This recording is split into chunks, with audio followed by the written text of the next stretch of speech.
मित्रों, आज फिर हाजिर हूं एक नई कहानी सत्यमेव जयते लेकर। यह कहानी मैंने अगस्त 2003 में लिखी थी। प्रस्तुत है, वाचन कर रहा हूं कहानी सत्यमेव जयते। सांझ कब की बीत चुकी थी। रात्रि की दुल्हन नव श्रृंगार कर अपने प्रीतम की प्रतीक्षा में आंखें बिछाए खड़ी थी। तारों एवं नक्षत्रों से घिरा चतुर्दशी का युवक चंद्र आसमान में यूं बढ़ रहा था मानो कोई दूल्हा बारातियों को साथ लिए दुल्हन के घर की ओर भागा जा रहा हो। अक्षय की बारात दुल्हन के घर से मात्र कुछ कदम दूर थी। बैंड बाजे का शोर अब पहले से तेज होने लगा था। बारात एवं बाराती दोनों का उत्साह देखते बनता था। दूल्हे के मित्र रिश्तेदार अब थिरकने लगे थे। लक्ष्य का दर्शन न सिर्फ मार्ग की सारी पीड़ा हर लेता है, हमारे उत्साह, आनंद एवं हौसले को भी दूना कर देता है। मिस्टर तनेजा इतने प्रफुल्लित पहले कभी नहीं दिखे। पुत्र का विवाह किस पिता को गर्व एवं आनंद से नहीं भरता। आज सुबह ही दुल्हन के पिता ने उन्हें तिलक की मोटी रकम सुपुर्द की थी। मिस्टर तनेजा बेकार की बातों में सर नहीं खपाते थे। वे पूर्णतः व्यवहारिक थे एवं अंग्रेजी की इस उक्ति को उन्होंने हृदय में उतार लिया था कि मनी मेक्स द मेयर गो, यानी पैसे का काम पैसे से चलता है। संसार में धूल कणों की भांति लोगों के स्वभाव भी असंख्य प्रकार के होते हैं। अक्षय उनके दो पुत्रों में छोटा था। बड़ा विजय भी अक्षय की तरह एमडी था। विजय की शादी उन्होंने ठाट बाट से 4 वर्ष पूर्व ही की थी। लड़की भी डॉक्टर थी एवं लड़की के पिता शहर के प्रतिष्ठित उद्योगपति। और क्या चाहिए। कहीं भी संबंध करने के पूर्व तनेजा चाशनी के तीनों तार देख लेते थे। लड़की सुंदर हो, पढ़ी लिखी हो एवं धनी परिवार से हो, एक भी तार टूटता तो किनारा कर लेते। विजय की शादी में उन्हें प्रयास तो करने पड़े, पर अंततः मनवांछित घर मिल गया। उस दिन उनके आंखों की चमक देखने लायक थी। अंतःकरण फूल की तरह खिल उठा था। गर्व से उन्होंने मिसेस तनेजा से कहा, देखा, मैं कांटा डालता हूं तो सोने की मछली फंसती है। मिसेस तनेजा व्यवहार कुशलता में उनसे 2 कदम आगे थी। चहककर बोली, आपकी बात ही कुछ और है। मिस्टर तनेजा जीवन बीमा निगम से 2 वर्ष पूर्व रिटायर हुए थे। हर माह अच्छी पेंशन मिल जाती थी। मिसेस तनेजा भी सरकारी स्कूल में टीचर थी। दोनों धन को ऐसे सेते जैसे पक्षी अंडों को। जैसे मछलियों के लिए जल जीवन होता है, धन उनका जीवन आधार था। दोनों ने सारी उम्र जोड़ तोड़ कर धन को 2 दूनी 4 करने का प्रयास किया, पर उन्हें इच्छित सफलता नहीं मिली। पुत्र उनकी अभिलाषाओं के केंद्र बिंदु थे। तनेजा अच्छी तरह जानते थे कि इन हुंडियों को भुनाकर वे आर्थिक समृद्धि का महल खड़ा कर सकते हैं। विजय की शादी में उनके विचार सार्थक भी हुए। अक्षय के विवाह करवाने में मिस्टर तनेजा को पापड़ बेलने पड़ गए। एक तो कद में वह मां पर चला गया, मात्र 5 फुट 4 इंच था। दूसरे उसके मित्र लफाड़ी थे। जब तक बियर बार में बैठा शराब पीता रहता। समाज के सयानों से कौन सी बात छिपी है। इन्हीं आदतों के चलते वो बदनाम हो गया। तनेजा को अपना स्वप्न महल बिखरता लगा। एक दिन जमकर लताड़ा, एक तो तू टिंगू है, ऊपर से ये कारनामे, करेला नीम चढ़ा। यह मत सोच लेना कि मात्र डॉक्टर बन जाने से अच्छी लड़की मिल जाएगी। अब सबके 1-2 बच्चे होते हैं, हम सभी सारे गुण देखते हैं। अक्षय ने इस झिड़की के बाद शराब छोड़ दी, पर अच्छे घर वाले अब भी रिस्पॉन्ड नहीं कर रहे थे। कलंक काले तिल की तरह चमड़ी से चिपक जाता है। मिस्टर तनेजा ने प्रयास और बढ़ाए। मियाँ बीबी बादलों में घोंसला बनाते रहते, पर यह मंसूबे खाक होते नजर आ रहे थे। अखबारों में विज्ञापन दिए, कई रिश्तेदारों को कहा, पर यहां उनकी चाशनी के तार टूट गए। लड़का दिन ब दिन उम्र ले रहा था। उसके गुलाबी गाल अब पिचकने लगे थे। अंततः तनेजा ने हार थक कर पास ही गांव के एक पटवारी के यहाँ रिश्ता तय कर दिया। लड़की BA एवं रूप रंग में साधारण थी। तनेजा जानते थे यहाँ औपचारिकता भर दहेज आएगा, पर तनेजा की तकदीर तो विधाता ने सोने की कलम से लिखी थी। आज सुबह पटवारी ने तिलक दिया तो तनेजा ठगे रह गए। कलेजा दूना हो गया। विजय की शादी में मिले तिलक से भी ये रकम अधिक थी। भाग्य का छींका टूटने पर बिल्ली की खुशी का अंदाजा लगाया जा सकता है। अब उन्हें पता चला पटवारी किस बला का नाम है। रिश्वतखोरी कितना ही घृणित कृत्य क्यों न हो, समाजवाद का पुरजोर पोषक एवं गरीबी अमीरी की खाई पाटने वाला मजबूत सेतु भी है। जिस आर्थिक सम्यता को लाने के लिए बड़े बड़े अर्थवेत्ता एवं राजनीतिज्ञ खप गए, रिश्वतखोरी ने चट से कर दिखाया। समाजशास्त्री एवं कानून चाहे जो कहे, रिश्वतखोरी ने कई गरीबों को अमीर बनाया है, अनेक फकीरों को प्लेस ऑफ प्राइड दिया है। अन्यथा पटवारी फटी शर्ट पहनकर साइकिल पर पैडल मारते नजर आते थे। एक रिश्वतखोर पटवारी एक ईमानदार कलेक्टर पर भारी पड़ता है। मिस्टर तनेजा ने बारात चलने के पहले ही जेब में 50,000 रुपये रख लिए थे। आज उनके चिर संचित तमन्नाओं एवं अरमानों को वो दिल खोल कर दिखाना चाहते थे। गांठ से लाते तो कुछ तकलीफ होती, पर यह रकम तो तिलक का अंश मात्र थी। सोचा आज जी भर कर खर्च करूंगा, जो मांगेगा उसे बधाई दूंगा, बच्चे डांस करेंगे तो उन पर 500 के नोट मारूंगा। यही सोचते पूरा रास्ता निकल गया। उन्होंने जेब को हवा नहीं लगने दी। वे बार बार रुपये निकालते हम अंदर रख लेते। इसी कसमकस में किसी की नजर उन पर पड़ गई। बारात दुल्हन के घर के ठीक सामने थी। सामने सुंदर परिधानों में सजी स्त्रियां मंगल गीत गा रही थी। दूल्हे के ससुर एवं रिश्तेदार निरीह प्राणियों की तरह हाथ जोड़े खड़े थे। हेलोजन लाइटों की रोशनी में वातावरण जगमगा रहा था। अक्षय के मित्र, रिश्तेदार सभी जोर शोर से डांस में लगे थे। तनेजा के मुखमंडल की प्रसन्नता देखते बनती थी। अपने मोटे वायु भरे बेडोल शरीर के साथ वे डांस तो नहीं कर सकते थे, पर उत्सव के नशे में उनकी आंखें नाच रही थी। अब विजय एवं उनकी पत्नी नृत्य कर रहे थे।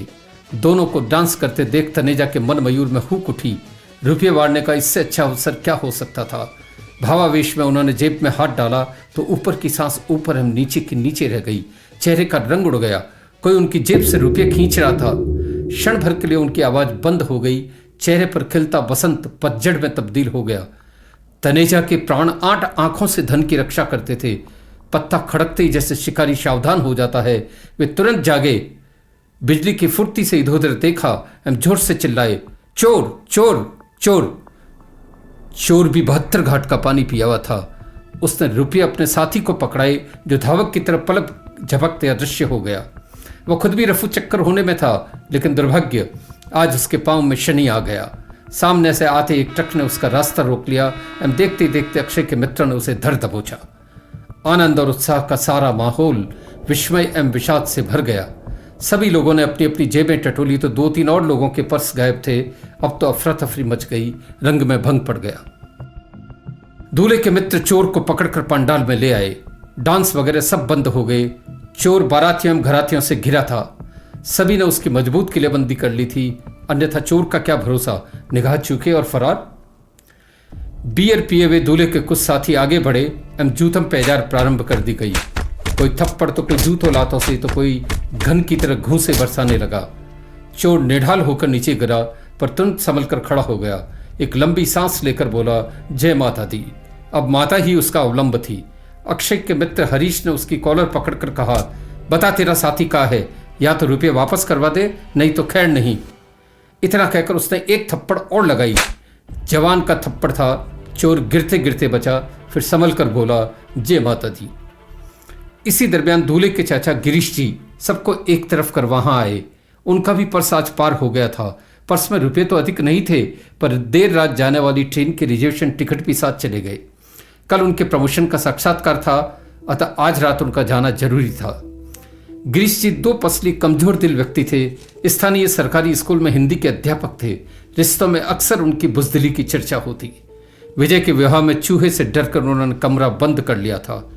औरतों ने तब उनके खूब छटकारे लिए। जीवन में जब जब उन्होंने साहसी होने का प्रयास किया, दुर्गत करवाई। उनकी और मजाक बनी। यह कुंठा उन्हें खाई जाती थी। वीरता दिखाने एवं ताल ठोकने का इससे सुनहरा मौका और क्या हो सकता था। भीड़ में अच्छे अच्छों का पौरुष जाग जाता है। आज उन्होंने भी खुलकर हाथ परसाए। साले, अपने आप को समझता क्या है? मैं तो खुद पुलिस हूं, या डकैतों तक से उगला लेते हैं। तो किस खेत की मूली है? पुलिस के नाम से चोर की बाँछें खिल गई, पर उसके शातिर दिमाग ने पल भर में जान लिया, यह फिसड्डी पुलिस में नहीं हो सकता। पुनः लंबी सांस भरकर बोला, जय माता दी। वह मजबूत कद काठी का था। जैसे हाथी पर फेंके हुए छोटे बड़े पत्थरों का कोई असर नहीं होता, यही हाल चोर का था। बीच बीच में अन्य लोग भी मारे जा रहे थे, पर वह हर बार जय माता दी दोहराया जा रहा था। इसी दरमियान गिरीश जी ने एक और घूंसा दना। इतने कमजोर आदमी से आहत होकर चोर का आत्मसम्मान जाग उठा। उसने भाले की तरह नुकीली आंखों से घूर कर उन्हें देखा। गिरीश जी के हाथ पांव फूल गए। चोर की आंखें मानो कह रही थी, मैं इतनी नरम घास भी नहीं हूं जिसे हर जानवर खा सके। मौके की नजाकत देख गिरीश जी ने कूटनीति से काम लेना मुनासिब समझा। चोर को एक तरफ ले गए। हम बोले, ऐसा कर, तू मेरा पर्स दे दे। पर्स नहीं दे सकता तो मेरा रिजर्वेशन टिकट ही दे दे, मैं तुझे छुड़वा दूंगा। उन्होंने गर्दन नापने की पूरी कोशिश की, हर तरह की बूटी सुंगाई, लेकिन पिसे हुए को पीसने के समान उनके सारे प्रयास निरर्थक सिद्ध हुए। वे पानी पर लाठी मारते रह गए, उनके हाथ कुछ न लगा। उनकी निरीह अवस्था देखकर चोर एक बार पसीजा भी, पर उसके चतुर दिमाग ने तुरंत भाप लिया कि एक चोरी खुलते ही सब कुछ खुल जाएगा। इतने लंबे समय बाद उसने आवाज खोली, मैं चोरी करने आया था, पर मैंने कोई पर्स नहीं चुराया। रुपये लेकर भागने वाला कोई और था। गिरीश जी चोर को पुनः भीड़ के बीच ले आए। सभी ने हर संभव प्रयास किए, हर नीति का प्रयोग किया, चिकनी चुपड़ी बातें करके समझाने का प्रयास किया, पर चोर टस से मस नहीं हुआ। न वह बातों से माना, न लातों से। अपने साथी के विश्वास की उसने पूरी लाज रखी। इसी दरमियान बारात में आए किसी वकील ने राय दी, इसे पुलिस में दे दो, वो सब उगलवा लेंगे, कानून हाथ में लेना ठीक नहीं है। पंडाल से अब खाने की सौंधी महक आने लगी थी। दूल्हे दुल्हन हवन में बैठ गए थे। पुलिस के नाम से आधे से अधिक लोग वहां से सरक लिए। कौन पचड़े में पड़े। सौभाग्य से उसी वक्त पुलिस की एक जीप आकर रुकी। जीप से एक कांस्टेबल उतरा, चोर को खींचकर 2 थप्पड़ जमाए, जीप में बिठा कर ले गया। तनेजा, गिरीश जी कुछ मंचले भी FIR लिखवाने साथ हो लिए। रिसेप्शन में आज इसी बात की चर्चा थी। जितने मुंह उतनी बातें। प्रबुद्ध वर्ग चोरी के कारणों का विवेचन कर रहा था तो अन्य कानून व्यवस्था को कोस रहे थे। कोई कह रहा था, इलाके में 4 साल से अकाल है, लोग चोरी नहीं करे तो क्या करे, लोगों को रोजगार नहीं मिलेगा तो क्या करेंगे। ये सरकार की जिम्मेदारी है कि वो युवा शक्ति को विनाशकामी होने से रोके। खेतों में अनाज एवं कार्यालयों में नई भर्ती नहीं होगी तो युवक कहाँ जाएंगे। पढ़े लिखे मजदूरी भी तो नहीं करते। एक अन्य इसका दोष कानून व्यवस्था पर मढ़ रहा था। उसका विवेचन भी सटीक था। बछड़ा खूंटे के बल पर उछलता है। आजकल चोर थानेदार मिले हुए हैं। जब पुलिस चोरों की हिफाजत कर रही है तो पब्लिक कहां जाए। बाढ़ खेत को खाने लगे तो खेतों का क्या होगा। तनेजा, गिरीश जी अन्य शुभचिंतक अब थाने में खड़े थे। थानेदार ने चोर को लॉकअप में डालकर उसे सुरक्षित कर दिया था। इतनी मारपीट में वह भी अधमरा हो चुका था। यहां वहां से खून बह रहा था। एक कांस्टेबल उसकी मरहम पट्टी में लग गया।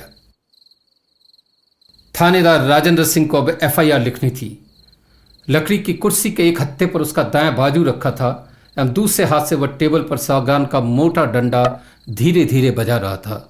उसकी रुआबदार आंखें एवं भीगी मूछें जानलेवा थी। कमीज की बाहें कोहनी से ऊपर तक चढ़ी थी। बाजों से झांकती मछलियां उसके रुआब में इजाफा कर रही थी। कुर्सी के पीछे दीवार पर बड़े बड़े अक्षरों में लिखा था, सत्यमेव जयते। थानेदार ने कार्यवाही आरंभ की। डंडा टेबल पर रखकर ड्रावर से एक पेपर निकाला।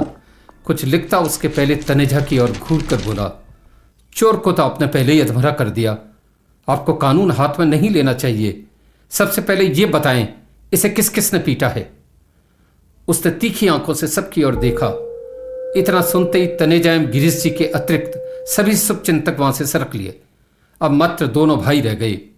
तनेजा पुराने चावल थे, इन पैंतरों को खूब समझते थे। उन्हें पता था बिना लिए दिए थानेदार हिलने वाला नहीं।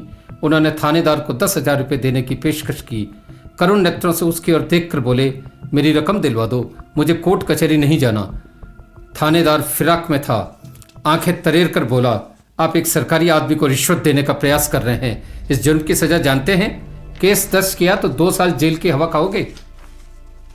तनेजा ने रकम और बढ़ाई पर कोई असर नहीं हुआ। आज वह अटल था। उन्होंने हर संभव प्रयास किया पर दाल नहीं गली। गिरीश जी वैसे ही कच्चे थे, उनसे तो बोलते भी नहीं बन रहा था। तनेजा को लगा उन्होंने सांप की बांभी में हाथ डाल दिया। मेहमानों की भी खबर लेनी थी, अन्यथा आधे बिना लिफाफा दिए चलते बनते। हताश दोनों भाइयों ने भी यहां से किनारा किया। नवाज बक्साने आए थे, रोजे गले पड़ गए। उनके जाते ही थानेदार ने चोर की ओर कुटिल मुस्कुराहट के साथ देखा। चोर अब लॉकअप के बाहर था। दोनों ने देर रात जमकर शराब पी। नशे में धुत चोर बोला, हुजूर, आज आपकी गाड़ी नहीं आती तो लोग मुझे मार डालते। मार कैसे डालते? हमारा भी कुछ ईमान है। जब तुमसे पहले ही 50-50 तय कर लिया तो तुम्हारी हिफाजत हमारे जिम्मे ही तो होगी। थानेदार ने चोर के कंधे पर हाथ रखकर कहा। चोर की आंखें चमक उठी। थाने में अब हंसी के फुव्वारे फूट रहे थे। धन्यवाद।